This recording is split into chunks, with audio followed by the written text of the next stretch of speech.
All right. Good evening, ladies and gentlemen. Now we're going to begin the lecture on chapter three, searches and seizures. So the last two chapters were kind of introductory, kind of an overview, explaining some things. But now we're going to get into some meat. So we're gonna put some meat with these potatoes in our what I would call our criminal procedure stew. So let's go ahead and get started. As an introduction, the Fourth Amendment protects persons, houses, papers, and effects. So, this chapter we're talking about is searches and seizures. So, we're going to talk about what can be searched and seized and what the process of a search and seizure is. So, we talked about criminal procedure, of course, first and foremost, governing the actions of law enforcement. And this is the first thing. Usually, the most important interaction between law enforcement and individuals is their ability to search them first and foremost. It means or seize you first. Seizure is not just taking you, but it's also stopping you in your path. You know, you may be on your way somewhere. The cops have to have there has to be some type of justification, or legal justification, or standard for how they can just interrupt you in your day. You were enjoying your day. What gives them the right, or if they do have the right, what is the standard that applies that allows them to now interrupt what you were going to be doing in your day? So that's a seizure. Then we're going to talk about searches. So not only are they stopping you, but they're seizing you. Then you also have searches and seizures of houses, like your ability to live and enjoy the confines of your own home or wherever you are. What are the rules to apply?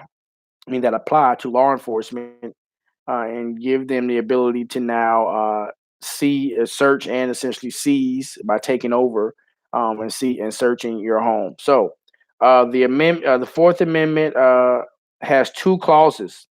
The first prohibits unreasonable searches and seizures, and the second requires that warrants are to be based on probable cause. So the warrant is essentially what gives them permission, judicial permission to search your premises or even search your person.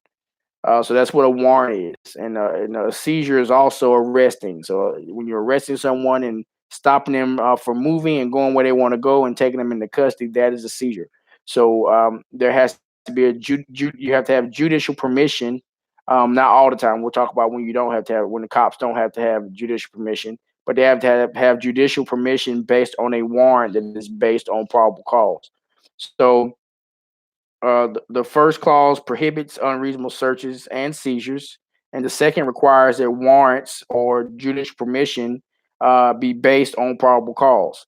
The Supreme Court has stated that there is a preference for searches and seizures to be based on warrants found on probable cause, while recognizing that in some instances it is unreasonable to carry out. I mean, it is. I'm sorry. It is reasonable. I'm sorry to carry out warrantless searches. So, uh, of course, there's a general rule that warrants are required, but of course, as I told you before, there's sources of criminal procedure. You have the amendment itself, Fourth Amendment, which is the written law. Then you have it being interpreted, and you have different what would I call it? You have general rules, and you have exceptions. So that there are certain exceptions that allow there to be searches and seizures without having to get a warrant or judicial permission. So the police may search for various types of objects, instrumentalities used to commit a crime, contraband, evidence of criminal activity, and conversations recorded during electronic surveillance. So when we're searching and seizing, it's not always something physical. It's not always papers and effects. Sometimes it's what comes out of your mouth. It's essentially can the officers listen in, and they're essentially searching your thoughts or searching what you're saying, what you think is being said in confidence. Can they search that? So it's not just physical things, but also what you say, what you and even your actions and being videotaped and recorded, or what we call being surveilled or surveillanced. So the historical background of the Fourth Amendment. So before I even go to the book, uh, the constitutional democracy was essentially created. We talk about the history of America. We had this big war back in the late 1700s called the Revolutionary War. Of course, this was the war that created America's independence or allowed us to gain our independence from the monarch of the British Empire.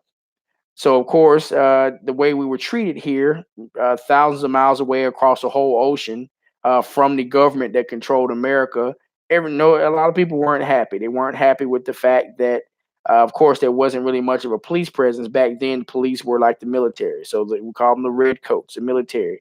They could essentially just come in your house without a warrant and search and say, "Hey, this is ours. We're looking for somebody. We're looking for something. We're not going to go get judicial permission. We're just going to come in your house and we don't have to explain why." So, of course, that made people pretty angry and pretty frustrated. So, of course, when we declared our independence and won the war and decided to create our own democracy, which is way different from a monarchy, at that point we said, hey, we want to make sure we put certain safeguards in our constitution or in our laws to make sure that we're never governed the way we were governed when when certain other countries in Europe, specifically Britain, was in control.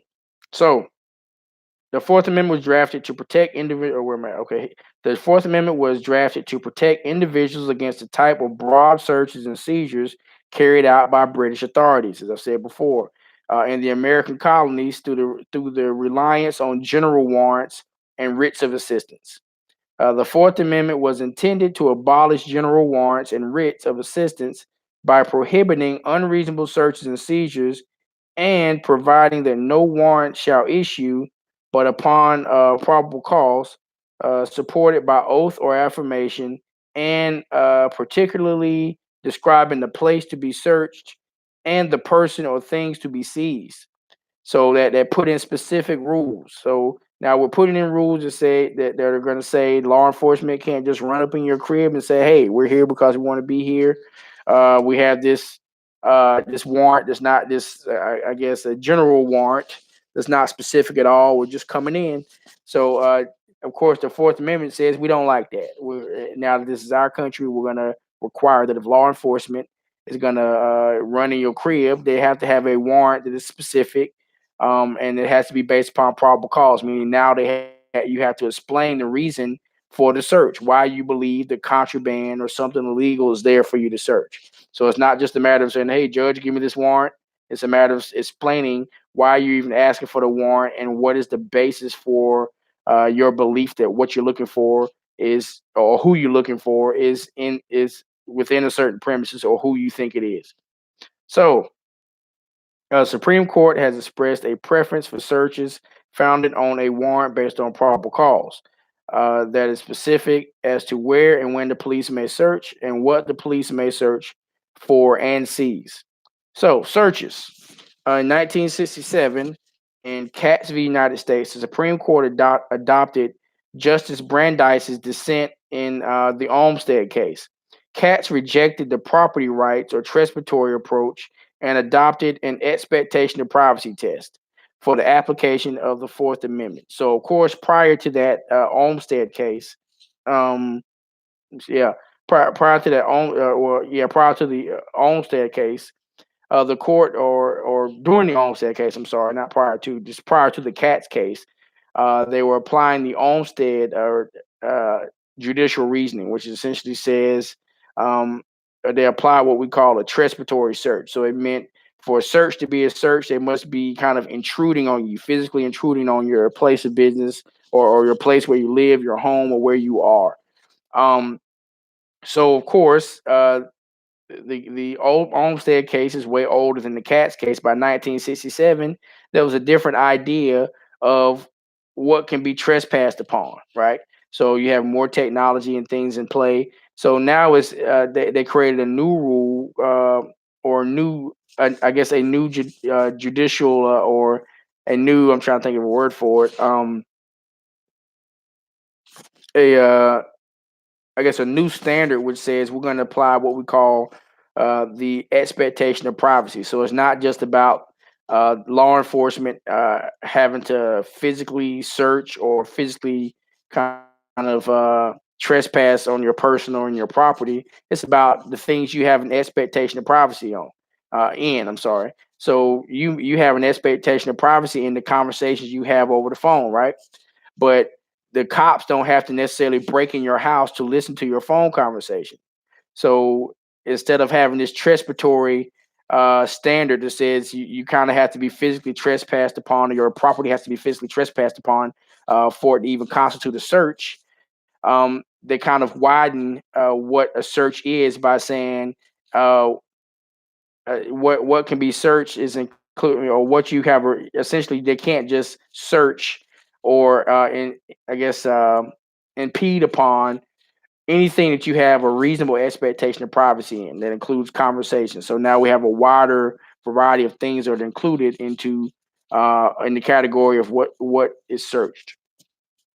So, um, Justice John Marshall Harlan, in his concurring opinion in the Katz case, established a two-part test to determine whether an individual has an expectation of privacy that is protected by the Fourth Amendment. An individual must exhibit a subjective expectation of privacy that society recognizes as being reasonable. So, there are two words you're going to hear. You're always going to hear subjective sometimes, and you're going to hear objective.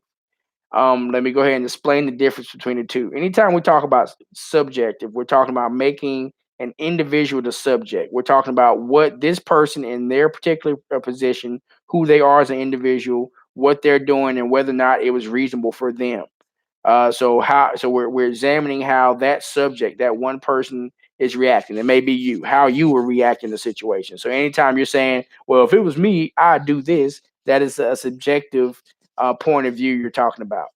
But when we talk about objective, we're talking about kind of this reasonable person, or this kind of what I say, fictitious person, this person that exists, that doesn't exist, but it's the person by whom, it's the standard person by whom everyone else is held to. So in their actions, so we're talking about what is reasonable, what society finds is reasonable based upon this reasonable person. So subjective, we're talking about individual. Objective, we're usually talking about what society, or what this standard person that we don't know who it is, it's just a person, should do or would do. So what society sees as being reasonable, what a reasonable person would do. So sometimes you'll hear in the same description of something, you hear both subjective and objective. Usually when they talk about subjective, they talk about a person in their position, and then they apply objectivity by saying, is what they did reasonable by standards of by the reasonable standard by the reasonable person standard. I'm sorry. So let's see. So it said an individual must exhibit a subjective expectation of privacy. So by subjective expectation of privacy, that means what I have a expectation of privacy in. So my computer right now that I'm doing this a lecture on, I have a this is my computer. I have a subjective expectation of privacy in my computer. It's mine. It's in my house. It is mine. So you must first show that there's an objective expectation of privacy. So that's almost the part that says you have to kind of own whatever it is. So it almost is the part that requires that you have standing to even have an expectation of privacy. So by putting that subjective portion in it's a me thing. This is mine, mine, mine. So it has to be a subjective expectation of privacy that society. This is when it becomes objective, that society looks at and says, "Oh, you know what? That's reasonable." So it's my computer, and I have my right for my computer and my home to be protected from being searched. And this society has to look at my subjective expectation of privacy in my computer and determine whether or not that's reasonable based upon a reasonable person standard. So in other words, where anybody else with the computer, using the computer the way Boyce is using the computer, expect that computer not be searched. That is so that's what it is in a nutshell. When we talk about uh, your reasonable expectation of privacy. So we're talking about a subjective expectation coupled with society recognizing that expectation of privacy as being reasonable. So an expectation of privacy is unreasonable for those objects and areas that an individual knowingly exposes to the public, and in those instances in which information is turned over to a third party. So sometimes that means once you open your mouth and you give away the information, it's no longer confidential. And we talk about, of course, this is with attorney-client confidentiality, which is essentially the protection of any statement that that a client or prospective client gives in furtherance of hiring or in furtherance of the attorney-client relationship. And any statement they give to their attorney is protected by attorney-client privilege, right? So the minute a third party comes in that is not within that circle of confidentiality, and information is divulged or said in front of that third person, that now cuts it. So kind of the same principle that applies to the reasonable expectation of privacy. So essentially, once you share your information outside of the home or outside of where you have a reasonable expectation of privacy, there's no longer a reasonable expectation of privacy. The same thing applies where you may have something that you hold dear and you have a reasonable expectation of privacy in it. But the minute you now put it on the street where now the public has access to it, or you're putting it out on the side of the road to be thrown away, now you put it in a place where the public can now just walk by and see it, and that public includes the cops that can now walk by and say, "Hey, what is this? Whose is it?" There's no longer a reasonable expectation of privacy in it, so we're gonna pick it up and look in it. Uh, so you kind of lose that reasonable expectation of privacy when you put things out into the public, whether it be verbal or when you're actually physically putting things outside of your home or outside of your curtilage. And we'll talk about what curtilage is. So, informants and electronic eavesdropping. There's no constitutionally protected expectation of privacy in conversations with an informant or undercover officer, even when conducted in the home. So what that means is, and there's a group of lawyers that always, a couple lawyers, I can't remember what they call themselves, I can't remember what state they're from, but they give good advice, and their advice is to shut the F up. So, of course, if you're in a situation where you're committing a crime, hopefully you don't do that. Crime does not pay. But if you are doing it, the more you talk, uh, to third parties, the more you subject yourself to not having an expectation of privacy in what you say. If an undercover officer is, even if they're in your home and you're conversing about how many people you killed today, you're saying that to an undercover officer, or you're conversing about how many kilos of cocaine you moved this weekend. At that point, you're now having that conversation with a third party. So because you're a motor mouth and you're sharing this information to other people, you no longer have an expectation of privacy in it. Uh, an individual assumes the risk that the person with whom he or she is communicating may be a government agent or informant. So the person may not necessarily be a cop you're talking to, but you're talking to your homie, and your homie may be what we call a snitch or an informant. So you're freely divulging this information to someone else, and there's nothing to keep this person who's receiving the information from now going to law enforcement and saying, "Hey, Boyce is out here moving kilos of coke. He told me last night." Um, so you lose your expectation of privacy when you run your mouth. So don't be a criminal, but if you must, shut up.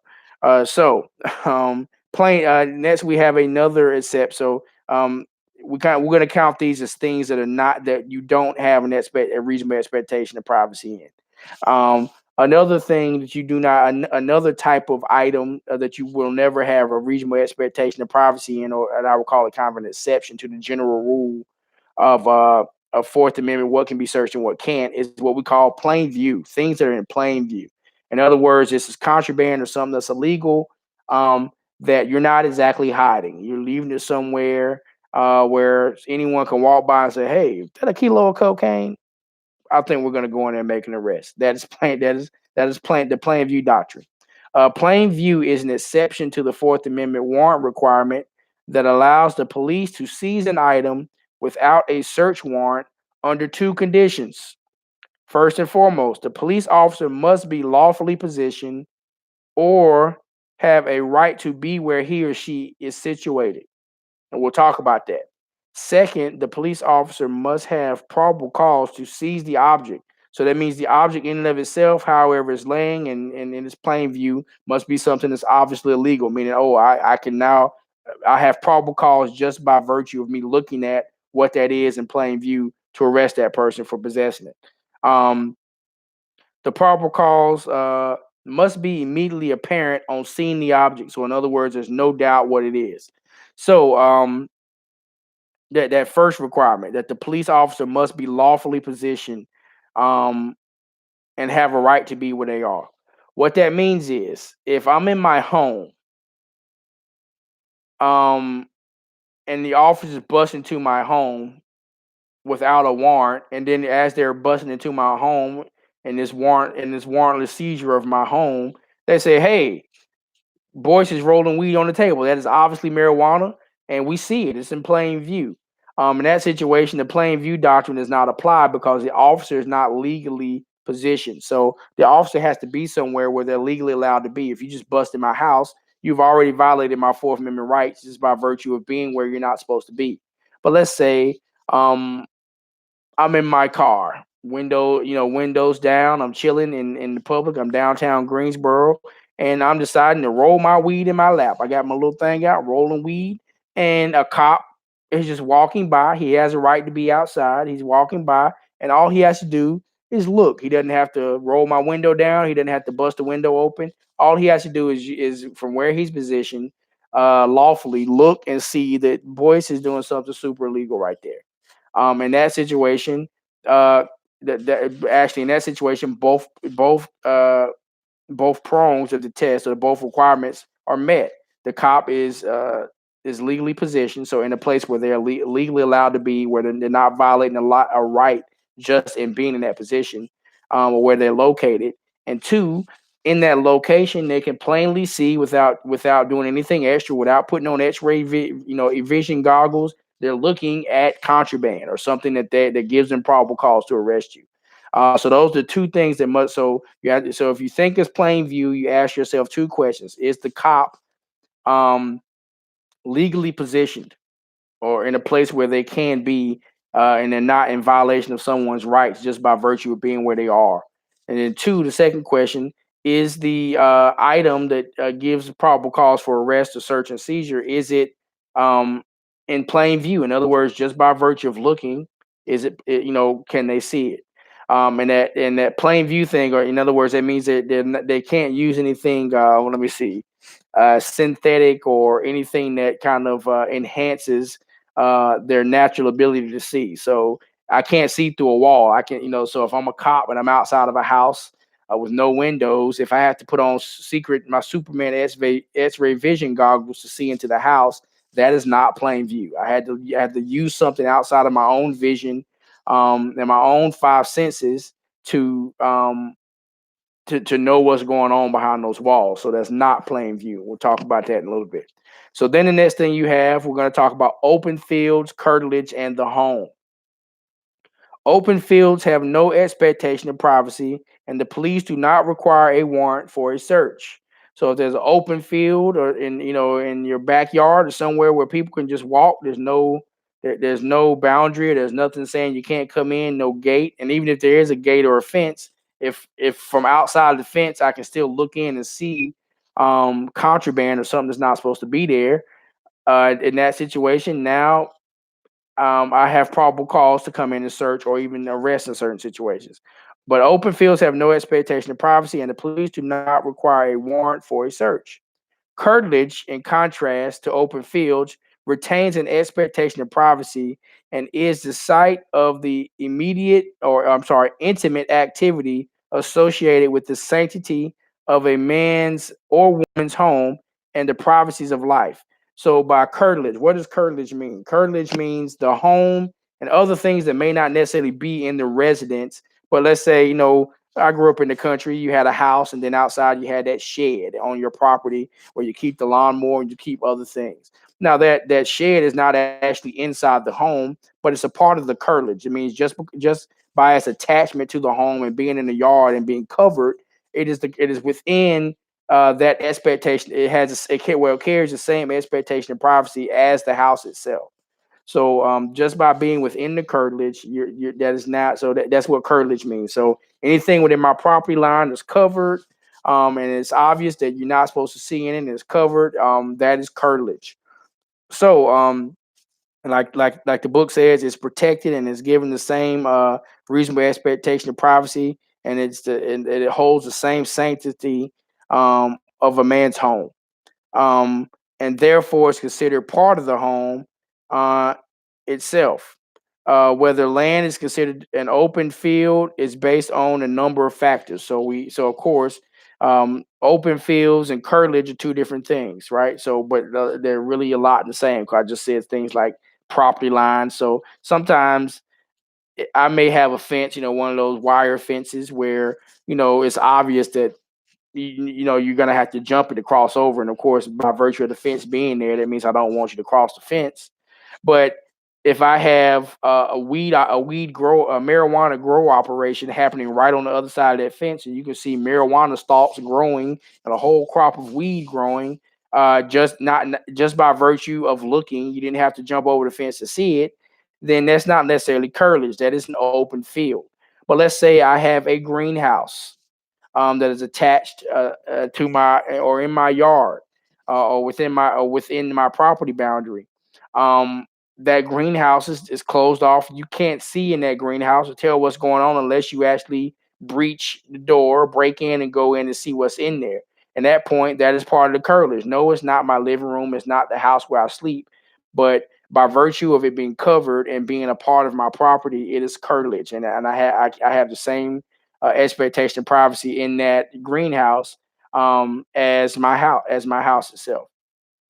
So that's the difference between open fields. So open fields kind of I would say is synonymous with plain view, right? So it's somewhere where I may not be in there, but based upon where I'm sitting as a law enforcement officer, I can see that that is illegal, and I don't have to, do anything extra. I can just look use my five senses and look, or the main sense being, so plain view means that plain view.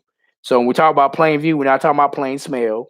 We're talking about plain view. So a cop just can't search because he smells weed, and unless it's in the car. But if they smell weed in the house, they still just can't search. They have to go get a warrant. Now, them smelling weed may be the basis of their probable cause to get the warrant, but they can't just run up in your crib because they smell weed. Of course, that can be the basis of the warrant. But when we talk about plain view and open fields, we're talking about just that plain view. So the only sense we're talking about in plain view doctrine is what an officer can see in their legal position where they're allowed to be. Curtilage, and so I know in this conversation, the first thing you're thinking about, well, what about flying over? If you got a weed operation and you're doing what you're doing, you can do things to cover, or you can, have something where that can be seen above. What about aerial surveillance? The general rule is that a warrant is required for both the home and the curtilage. In a series of cases, the Supreme Court has held that the police may conduct warrantless aerial surveillance of the curtilage. So that essentially allows the police to fly over with their helicopter and see where you growing weed. Um, so essentially, you're not protected from the property line of your land up all the way to the heavens. So if they can fly over and see what you're doing, then you're not protected. But like I said, that's kind of a new body of cases. So that is law that is actually changing as I speak to you now. And some of it probably has changed. So let's talk about technology in the home. The Supreme Court has held that the Fourth Amendment prohibits technological surveillance of the home in those instances in which the informant or, excuse me, I'm sorry, the information obtained through technological means could otherwise have been attained only by being physically present. Let me read it over again. It's kind of mixed up. It's gonna make the same point I made before in the plain view doctrine, but the Supreme Court has held that the Fourth Amendment prohibits technological surveillance of the home in those instances in which the information obtained through technological means could otherwise have been obtained only by being physically present in the home itself. What that means is if you're not in the home and there's a wall, you can't see through the home, but you have this new technology, these new Superman goggles that allow you and law enforcement and I'll be able to look and see through walls and see what's going on. What that means is if you had to use some type of technological means to see it, and it wouldn't have been something you would have been seeing, you would have been able to see without that technological advancement that allows you to see through a wall, then that is a violation of the Fourth Amendment. So that the plain view doctrine doesn't apply. Um, So that means there still is a reasonable expectation of privacy. So as a cop, if I use that to now search your home and look for what I want to look for, I'm in violation of the Fourth Amendment. So that's what that means. So you can't use. So even if you have this great technology that allows you to see things, if you wouldn't be able to if you wouldn't have been able to see what you're looking for without the use of that technology, then of course there is a reasonable expectation of privacy, and of course you would have to get a warrant before using that. So that means now you would have to get a warrant before using those Superman X-ray goggles, right? So it's the same thing as almost synonymous with doing surveillance of a phone line or listening in. You have to have a warrant to do that. So public places and private businesses. The police may seize items in plain view that they observe in public places, streets, parks, and monuments. Public places also include private businesses that are open to the public. A warrant is required to enter portions of businesses or private businesses that are not open to the public, such as an employee only work area or employee offices. So that's self-explanatory. Then you have something called abandoned property, and so of course, with abandoned property, you never, ever, ever have a reasonable expectation of privacy in abandoned property. Once you abandon it, leave it to the streets, and leave it to the wolves, and leave it for out for people to walk by and see. It is now abandoned, and you no longer have a reasonable expectation of privacy in that. Abandoned property has no expectation of privacy, and the police are not required to possess probable cause or to obtain a warrant. In determining whether property is intentionally abandoned, courts rely on the totality of circumstances and consider whether property is found, um, the condition of the property. I mean, consider where the property is found, the condition of the property, and the type of property, along with other factors. Uh, so of course, totality of circumstances. That's something you haven't heard yet, but you will hear. Totality of the circumstances is essentially a catch-all test that allows, that it's essentially a test or a means of examining everything, the situation, where you are right now, what's going on, what are the circumstances surrounding that. Anytime you hear me say totality of circumstance, or you hear that heard in the criminal justice system, that's what that means. We're looking at every factor, every element to determine or come to an answer of this question in this particular situation. So once again, abandoned property is never, there's no expectation of privacy in it. An example would be on trash day. What do? We put all our trash out in that green city trash can, and we roll it to the curb. Once it's rolled to the curb, it's not your property anymore. Essentially, a person can walk by, open it, and see what is in their neighbor's garbage. Once you do that, you have now abandoned it. You've put it outside. Now, let's say you have a trash can in your bedroom in your house, and you don't want this contraband anymore, and you throw your little weed in the trash can in your bedroom. There's there you've still not abandoned it because you haven't put it out to the public. So if it's a trash can in your house, even though your intent may be that you don't want it anymore and you're throwing it away, it doesn't really become abandoned um until the public has access to it, or it's out where it's no longer under your control and other people can walk by and see it, including law enforcement officers. So just know that difference. So I always give the example of a drug dealer who's processing dope. He's running dope out of his house, and of course he's, let's say, cocaine.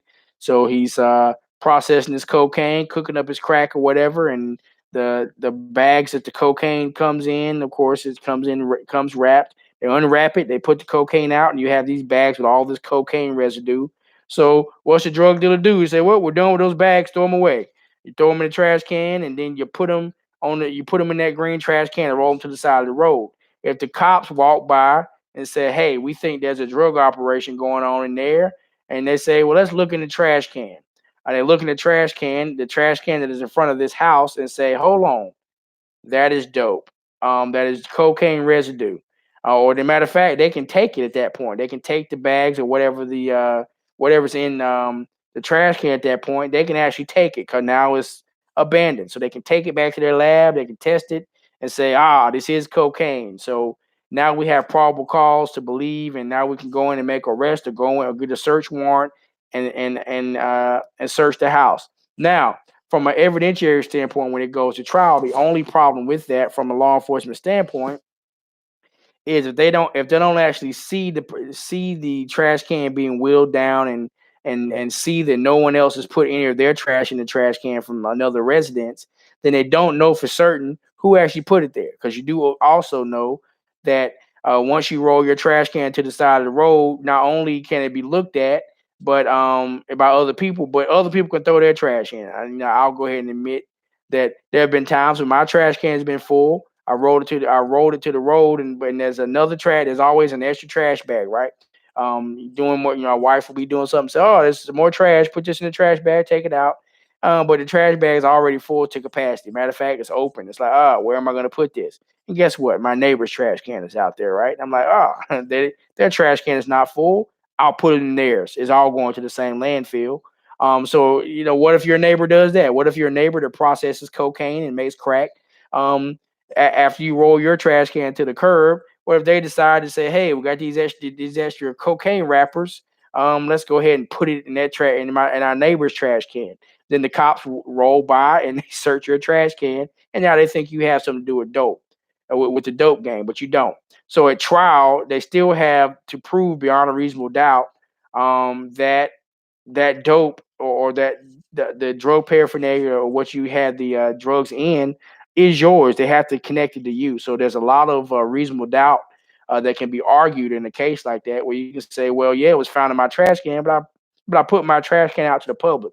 So sometimes the same things that they can that whole um, abandonment argument that they can make to get to be able to search and seize whatever they're searching and seizing can also be used by you if you're a defendant to now argue that, well, since I put it out there and I abandoned it, I was no longer the only person that had access to it anymore.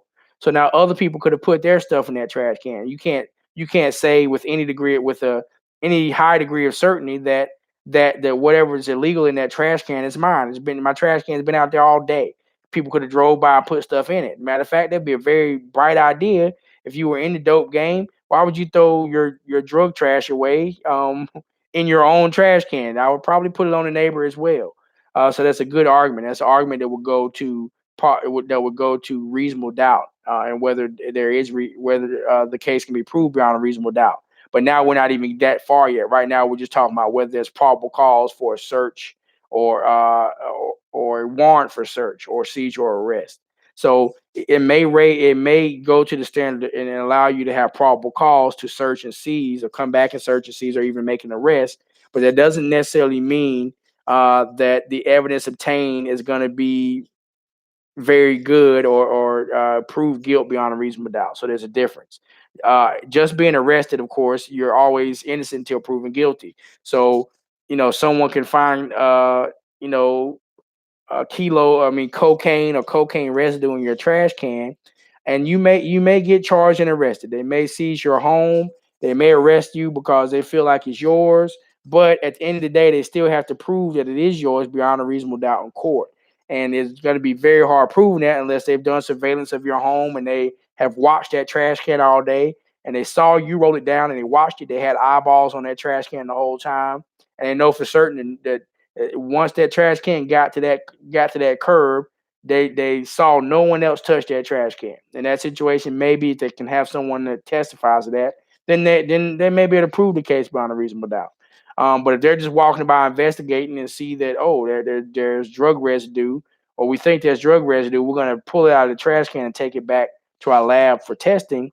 Um, and that there's nothing that stops them from doing that. So let's move on. I know I've kind of run that point into the ground. Now let's talk about search and seizure of persons. Um, there are two types of seizures that trigger the Fourth Amendment protections. You have physical seizures of suspects and show of authority seizures. So the physical seizures, and then there's show of authority seizures. So what is a seizure? A seizure is essentially when a person's put in a position by law enforcement where they're obviously not free to walk away or run away or come and go as they please. If I'm in a situation where I know, okay, I can't safely walk away without one bumping into a cop, or if I took off running right now, would they chase me? Then that means I'm not free to go. or if I try to walk away and they say no, you can't go, at that point that means I'm being seized. If I can't just walk away, I'm being seized. So there's the physical seizures of suspects and show of authority. Two different types: physical seizure, show of authority. And show of authority seizures, the police restrain individuals through the display of official authority without the use of actual physical force that results in the individual's submission. So, of course, when they talk about physical seizures, they don't really have to explain that much. If a cop comes up to you and says you're under arrest and puts handcuffs on you, or a cop just puts and doesn't even say you're under arrest, but they detain you, put you in a cop car, or put you or take you somewhere essentially against your will, saying, "Hey, you stay here." That is, there's no doubt that that is a physical seizure. So we don't have that. That doesn't take a lot of explanation. What does take a lot of explanation would be the show of authority seizure. Those situations where there's not necessarily um, a a physical seizure, but the facts and circumstances would lend themselves to make one believe, to lead one to believing that I can't just walk away. I'm not free to go. So no one's told me I'm under arrest. I don't have handcuffs on. Uh, no one's put their hands on me, but based upon the fact that I'm surrounded on all sides by police and they're talking to me, I can't just walk off or I can't just run off. So that's what we call a show of authority seizure. So based upon the totality of the circumstance, I use that again. A reasonable person would believe that they're not free to go. So it's all based upon that reasonable person standard. So once again, it's both kind of subjective and objective. So it's subjective because you're individually in the situation, um, and it's objective because your belief that you can't move or not free or isn't or you're not free to walk away is reasonable based upon the standard person or that standard person. So um all right, the Supreme Court has recognized a third category of what we call police citizen interactions that are referred to as encounters. So you have show of authority, you have physical seizures, and you have show of authority seizures. Then they have something called an encounter. Um, and these are encounters are non-coercive and voluntary contacts, and the main word being voluntary, that you're there because you want to be there, you're just walking by and passing, but they're contacts between the police and citizens that do not constitute a Fourth Amendment seizure. The court has noted that not all street contacts between citizens and police constitute seizures. Sometimes the cops are walking by and say, "Hey, have you seen this guy? We're looking for him." Yes, that is a contact between you and a police officer, but it's not necessarily a seizure. This permits the police to question individuals on the street without violating a person's Fourth Amendment. Um, the line between seizures and encounters may not always be crystal clear, though. Um, this requires an analysis of, once again, the totality of circumstances, including the number of officers, whether they are armed, and whether they indicate that the individual is not free to leave. And I think everyone understands if you're in a situation, you have to kind of be there to recognize it. But if you're there and you're like, "Hey, I can't walk away," they'll chase me or they'll put their hands on me and say, "Hey, where are you going?" In that situation, I am seized. So you don't have to actually be physically seized to be seized. Sometimes the situation would lead one to believe that I can't just walk away. In that situation, you're actually being seized. Um, in other words, lead an individual to indicate that an individual is not free to leave. United States v. Mendenhall held that show of authority seizures require acts that would indicate a reasonable to a reasonable person that they are not free to leave. California v. Hodari modified this test by also requiring that the individual actually submit to the demonstration of authority. So that was just that case. So in other words, you have to be in a situation where you're not free to leave, and you have to, in California v. Hodari, it required that you actually submit to that I guess that apparent or what we would call show of authority seizure. So that is searches and seizures. We talked about searches, search of the home, search of your person, what's required by Fourth Amendment, and we talked about seizures. Seizures is not just taking things, but it's taking you. A seizure is when you're stopped from progressing. You're trying to walk down the road, and the cop it may just be an encounter where a cop said, "Hey, what's the house number for this or that?" Or they ask you something simple. And you say, "Oh, I don't know, but it's the things down there." Yes, you were briefly interrupted in your walking, but that doesn't mean you were seized. So there's a difference between that and actually being seized, where now there's either a show of force where um, a cop has put hands on you and said you can't go anywhere. You're under arrest, or to hear handcuffs. In other words, it's obvious that I can't leave because I physically can't leave. I'm in a room, or I'm in some type of car or backseat of a car, as opposed to a show of force where the totality of circumstances and the facts would lend themselves to leading someone to believe that I can't just walk away. Those are the situations. So if you're um, so the Fourth Amendment search and seizure, the Fourth Amendment requirement of a warrant, first the requirement that a search and seizure be reasonable, and then that there be a warrant based on probable cause for you to be searched and seized. That is the general rule of the Fourth Amendment. So I hope I've been clear tonight. Of course, think I've covered everything. So that is chapter 3. So just of course, all my lectures are just meant to supplement what the book says. So of course, studying the information and reading the information is up to you. I'm just talking to you about it. I want to have a conversation about what the book says. So you can't say you didn't hear it from my mouth. Okay. So be good, and you'll get another set of lectures next week. So of course the lectures are posted Monday through Thursday, and there's some nights there won't be lectures, but there'll be discussion boards. And so please follow your syllabus. But I just want to tell everybody good evening. Hopefully you look at these things. Hopefully you're enjoying them. I would also invite you to like them on YouTube. Please like them. So yeah, thank you very much. Take care.